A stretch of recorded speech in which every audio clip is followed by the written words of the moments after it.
Рекомендации парламентских слушаний по стратегии реинтеграции в Украине временно оккупированной территории Крыма и города Севастополя утвердил Комитет Верховной Рады Украины по вопросам государственного строительства, региональной политики и местного самоуправления.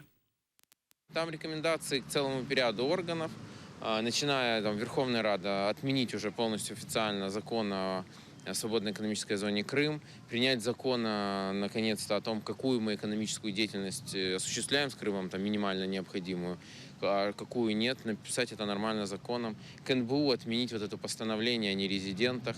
Мы рекомендуем президенту организовать работу по изменениям в Конституцию, в части рассмотреть вопрос лишения Севастополя отдельного статуса, Крым, придача ему статуса крымско-татарской национальной автономии, то есть Крымско-татарская национальная автономная республика, и рассмотреть там степень глубины автономии, да, и самоопределения крымско-татарского народа как коренного народа, рассмотреть вопрос признания крымских татар, караимов, крымчаков коренными народами Украины.